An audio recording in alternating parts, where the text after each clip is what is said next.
So yeah, um, played like one round of TFT, lost horribly. Good way to settle the nerves and get ready for stream is to just get absolutely destroyed. Get 8th place in TFT.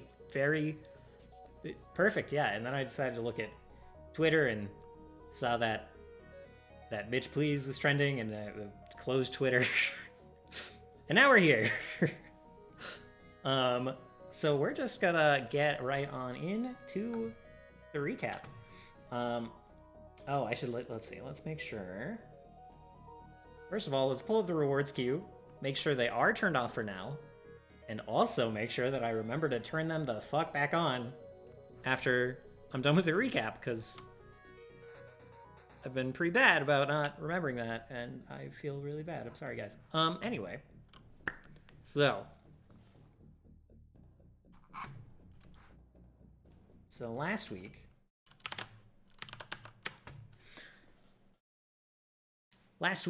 you will recall we talked briefly about kind of like what the players might run into heading forward, and they pretty reliably ran into a couple of them. First of all, we started off the session with me describing Ludwig crawling out from their little like bush fort they had, place where they were resting for a day while everyone like got rid of their exhaustion and treated their gas fevers, which very delightful fever. That was yeah.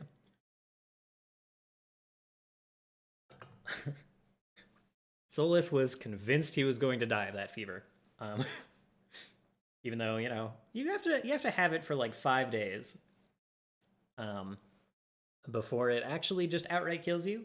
And up until that point, you have a lot of really advantageous rolls to get rid of it. But it was always possible. But I think he was nervous a little early. So they saw that. They saw that there was this large patrol of like 10 warg and goblin dog riders. And they were like, it's a lot of dogs. It's a lot of canines. We don't do well with canines. Maybe we should avoid them. Although Eve was like, maybe we should kill them. Maybe we should kill them next time we see them, because we keep seeing them go by, and the numbers did not convince Eve that they were dangerous at all. Eve was like 10, whatever, 20 enemies total with the dogs. It'll be fine. But that didn't end up happening. They headed out. They left their bush fort sometime after the patrol ran by, and they headed northeast to the keep that they saw right here. I suppose I can move this off of the GM layer now. Oops. Oh, that's too much. So they headed off to this keep of Eden that had been like kind of left here. They scouted it out last session, or the previous session, and saw that like it had one of the walls blown out. Kind of the northwest wall was blown out of this keep, and it looked mostly abandoned. So they kind of last second made the decision to approach stealthily, which did save them. They got up close and they saw that there was like a goblin like lookout, just a single goblin lookout, just like chilling on kind of the pile of rubble that made up what was left of the northwest wall. And instead of interacting with him in any way, Eve snuck up and just gave him the dagger, as you do when you're the rogue. And he died in one shot. He got crit and went down and just like tumbled down the rocks. And then they checked out the keep for a while. They looked to see what was there. There really wasn't much there. There was a lot of destroyed equipment. There was a journal from the Goblin Watchman, who had like started out excited and then got progressively more upset with his post over time. And then, recorded like some run-ins with the patrols nearby, saying that they were kind of dicks. Speaking of which, the patrol came back to the keep, stopped by, and the party was like, "Oh, okay. Well, we see these warg riders approaching. We see these scouts approaching. What do we do?" And Eve was like, "Let's ambush them, as usual." And Ludwig was like, I have an alternative. Let me try something. And he took a potion that lets him, like, change to roughly the same appearance as, like, what they picture in their mind. It doesn't allow them to impersonate someone. But the bugbears that were riding around were not, like, super familiar with this goblin. It was just some goblin that was posted to watch here. So it did a good enough job, and he's already a goblin. He already, he started just one of the bugbears approached and was like, "Hey, there's some adventurers around. Why don't we have you seen anything?" And he, pretending to be as much of this goblin as possible, Ludwig pretended to be drunk, and they had a bit of an altercation where, the bugbear was pretty upset at this particular goblin for not taking his job seriously and not watching when they just lost Green Rock Hill. They had found evidence that some adventuring party was pushing through had killed some spiders in the area, and they, this particular bugbear was pretty upset that this goblin was drunk and not in the tower and was just sitting on a pile of rubble drinking more, and almost got a little violent with Ludwig, but Ludwig rolled pretty well and was just basically started fake crying, and the bugbear is just oh god, this guy kind of just left and was all right, well, take your job more seriously, stop fucking around, let us know if you see anything. And then they rode away, so they avoided that combat, they avoided that conflict, and they found on the goblin there was a scroll that was it was basically a fireball made out to be an enormous flare. It was just very big, maximized size, minimized damage dice. And so they have that in their pockets now. From there, the party moved east, went to a village here, which I will also move to the map layer. Let's try to get that. Let's try to get that off of the number. There we go. So, party headed to this village. They didn't actually go to the village proper. They went to, there's some docks by the lake. They went to a tavern on the docks, talked to a guy there for a little while, had a pretty cute RP session there. Talking to him, figuring out kind of what's going on in the area. They were pretending to be Salamander forces, again, kind of a group of Salamander bandits, at least at first. And the guy was putting on a good show, being friendly. But they kind of discovered that the people of the village, or at least this particular guy, they don't really care, they don't care about the conflict between Salamander and Eden. They don't lean either way. They just don't want to get involved, and they're trying their best not to make Salamander's people angry, and that's about as far as they care. But yeah, so the party did this kind of weird back and forth where they're we're with Salamander, and then they're well, actually, keep it on the down low. We're with Eden. We'll give you a bunch of money not to tell anyone we were here. And the guy, eventually took that money, sold them a boat, and they headed on northeast. They didn't try to approach the island immediately, which was a good choice on their part. You guys may or may not remember talking about why it's called the Simmering Isle, and that if they approached, they probably would have started boiling a little bit. So they didn't take that route. They avoided that particular hazard.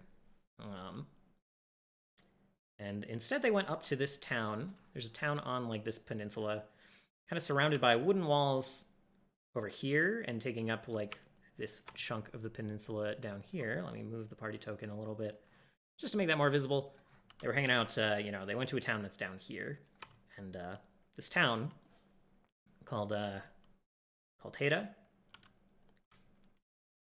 It's basically just in Salamander's pocket.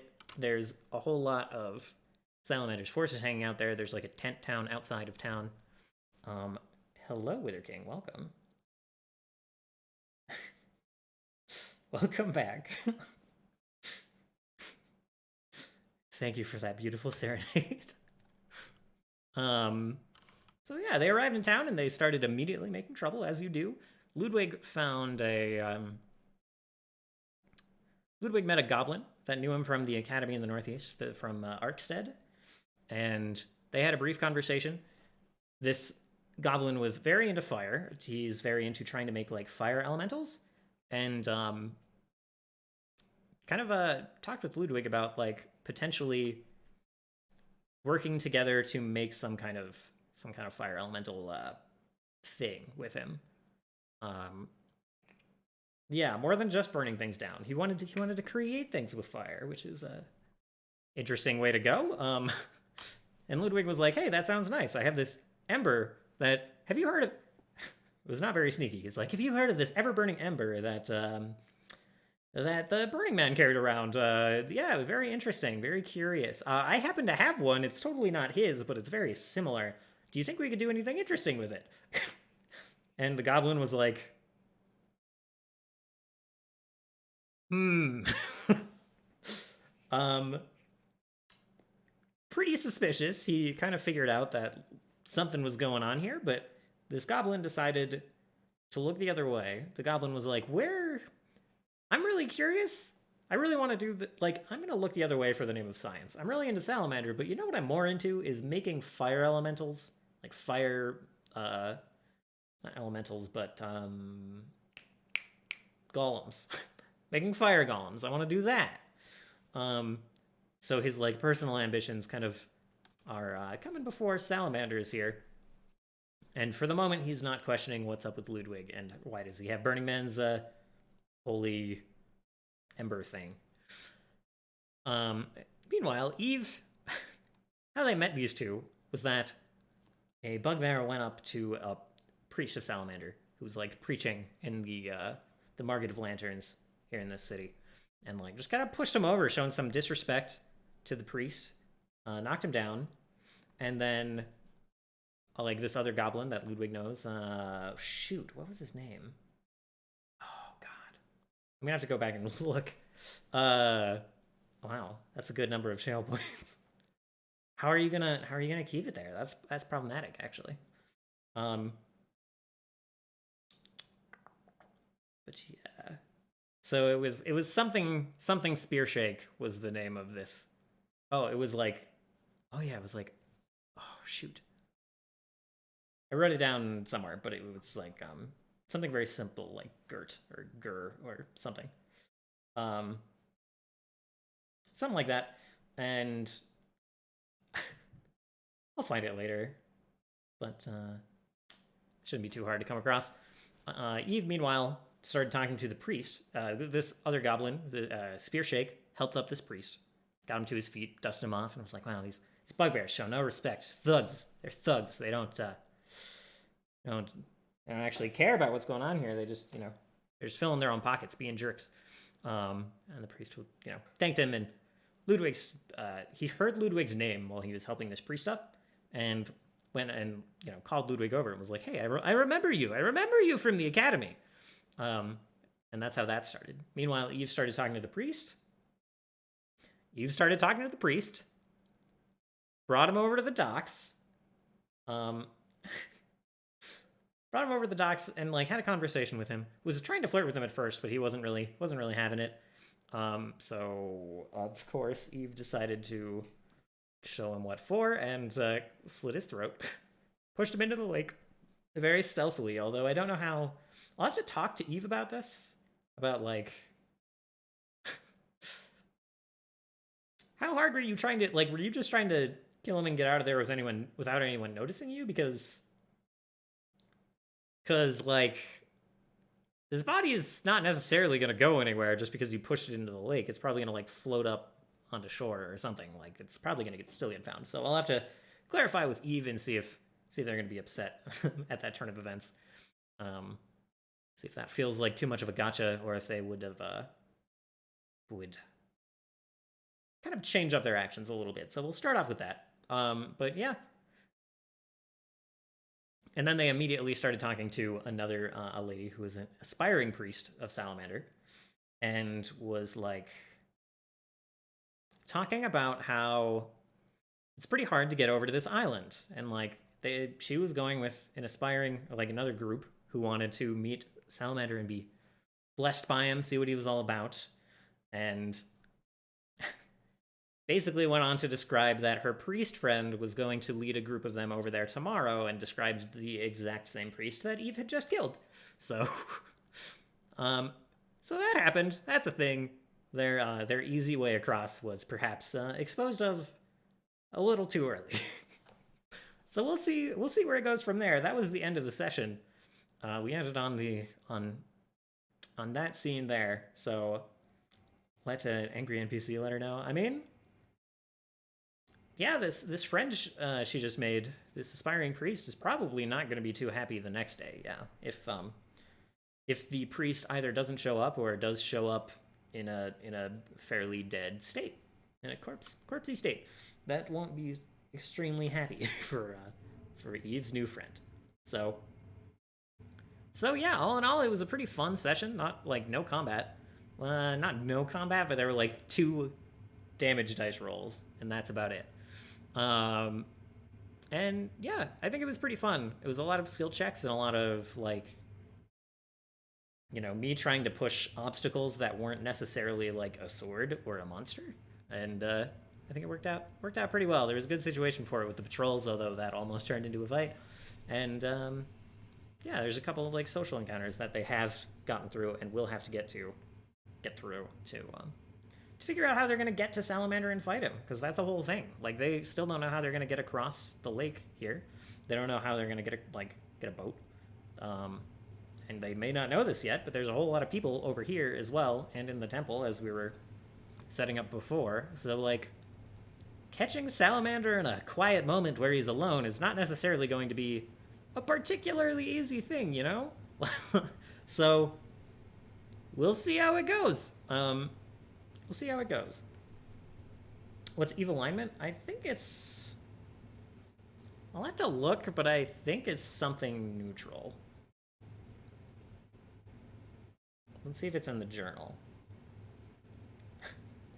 It's like crying old parent, mourning her son might be a thing for her. Yeah, possibly. Let's see. Why am I Eve? Right there. Right there. Let's just take a snoop. Chaotic neutral. That makes sense. Very well. All right. All right. So with that, I'm gonna take a break. That wasn't too long of a recap. There was, pretty concise stuff to talk about. A lot happened, but not a lot of it requires too much detail. So yeah. I'll go on break. I'll turn on some music, turn on the rewards, and we'll be back in a couple of minutes.